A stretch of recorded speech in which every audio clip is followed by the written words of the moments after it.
찬미 예수님. 찬미 예수님. 네, 반갑습니다. 네, 저로서는 평화방송으로 여러분들께 인사를 드리는 것이 두 번째인데 떨리기는 긴장되기는 마찬가지인 것 같습니다. 하지만 주님께서 부르셨으니 열심히 감사하는 마음으로 해보려고 합니다. 여러분들 고해성사 혹시 자주 보십니까? 우리 가톨릭 신앙인들은 의무적으로 1년에 2번씩 고해성사를 보아야 합니다. 물론 2번 이상 고해성사를 보시는 분들도 많으실 것입니다. 그런데 한번 생각해 봅시다. 여러분들은 어떤 내용으로 고해성사를 보십니까? 물론 성사의 내용은 절대 말할 수 없는 당사자들만의 비밀입니다.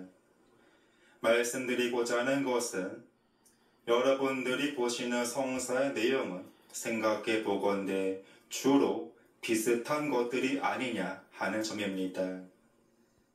아마도 여러분들이 성사를 보시는 내용들을 생각해 보시면 주로 내가 같은 죄를 반복하고 있구나 하는 점을 알 수 있을 것입니다.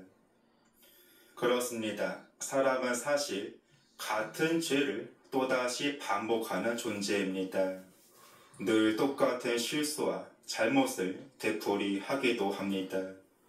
죄를 짓고 나서 그 순간은 후회하고 뉘우치며 절실한 마음으로 성사를 보지만 하지만 언젠가 또다시 같은 죄를 반복하고 있는 자신을 발견하게 될 것입니다. 우리는 나약한 존재이기 때문에 언제든 육신의 욕정에 사로잡히면 잘못을 저지를 수 있기 때문입니다. 하지만 다행한 점은 하느님께서는 그런 우리를 이미 잘 알고 계시며 이해하고 계신다는 점입니다. 하느님께서는 우리의 죄를 헤아리거나 일일이 기억하지 않으시는 분이십니다. 그래서 우리는 마치 육신이 아플 때마다 횟수에 얽매이지 않고 의사를 찾을 수 있는 것처럼 죄를 지어서 영원히 아플 때마다 영원의 의사이신 우리 예수님을 찾을 수 있는 것입니다. 그렇습니다. 아버지 하나님께서는 자비롭고 너그러우신 분이십니다. 그분께서는 분노에 더디시고 복수하거나 안갚음하지 않는 분이십니다. 하느님께서는 자비로운 분이시며 용서에 끝이 없는 분이십니다. 그리고 그런 하느님 아버지를 자녀인 우리들도 본받아야 한다. 이것이 바로 오늘 복음 말씀의 내용이었습니다. 복음에서 예수님께서는 이렇게 말씀하셨습니다. 너희는 스스로 조심하여라. 네 형제가 죄를 짓거든 꾸짖고 회개하거든 용서하여라. 그가 너에게 하루에도 7번 죄를 짓고 7번 돌아와 회개합니다 하면 용서해 주어야 한다. 여기서 7이라는 숫자는 무엇을 뜻합니까? 만약에 누가 나에게 잘못하거든 단순히 7번만 참으라는 그런 의미이겠습니까? 당연히 아닙니다. 그렇다면 어떤 의미입니까? 오늘 말씀과 비슷한 가르침이 담긴 마태복음 18장에는 이런 말씀이 있습니다. 주님, 제 형제가 저에게 죄를 지으면 몇 번이나 용서해 줘야 합니까? 7번까지 해야 합니까? 예수님께서 그에게 대답하셨다. 내가 너에게 말한다. 7번이 아니라 77번까지라도 용서해야 한다. 성경에서 7은 성수로 숫자이며 완전한 수라고 합니다. 숫자 7은 완전함 그리고 충만함을 뜻합니다. 그러니 7번씩 77번은 이것은 무한함을 의미합니다. 즉 7번 용서하라. 아니 7번이 아니라 77번까지라도 용서하라는 말씀은 다시 말해서 끝없이 한없이 용서하라는 의미입니다. 원하는 품거나 복수할 마음을 아예 갖지 말라. 미워하는 마음을 아예 없애버리라는 뜻입니다. 곧 누구든 완벽한 사람은 없다. 그렇기에 우리 모두가 부족한 존재임을 알고서 다른 사람의 짐을 져주는 것이 우리의 의무다라는 것이 오늘 복음의 가르침이었습니다. 우리는 이 점을 우리 삶에 적용하고 실천할 수 있을 것입니다. 예를 들어서 부부 사이에 함께 살면서 상대방의 부족한 점이나 실수, 잘못한 점을 발견할 수도 있습니다. 그럴 때 만약에 서로 간에 완벽함을 요구하고 상대방의 잘못을 일일이 기억하며 떠올린다면, 그의 부족한 점을 지적만 하거나 비난한다면 당연히 부부 관계는 좋아질 수가 없을 것입니다.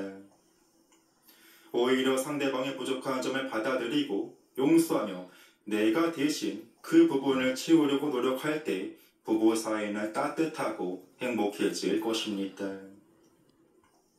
이 점은 가족 간에, 부모 자식 간에, 형제 자매 간에도 마찬가지입니다. 직장 동료나 선후배 간에, 혹은 같은 교회 공동체 교우 간에도 그렇습니다. 누구든지 완벽한 사람은 없습니다.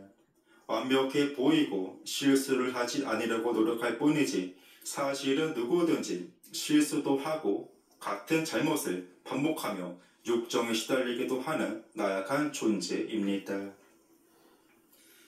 더불어 함께 행복하게 살기 위해서는 무엇보다도 너그러운 마음, 용서하는 마음이 필요합니다. 아버지 하나님께서 그러셨듯이 상대방의 잘못을 7번이 아니라 77번 곧 끝없이 용서한다는 마음으로 살 수 있어야 합니다. 물론 어려운 일입니다. 하지만 우리는 세상 사람들과 다르게 살기로 약속하고 다짐한 사람들이 아니겠습니까? 오늘 제1독서에서 사도 바오로는 원로와 감독들에 대해서 언급합니다. 그들은 흠잡을 데 없어야 하고 방탕하다는 비난을 받지 않아야 하며 난폭하거나 탐욕스러운 사람이 아니라 선을 사랑하고 신중하며 의롭고 거룩하고 자제력이 있는 사람이라고 전합니다. 그 원로와 감독은 누구이겠습니까?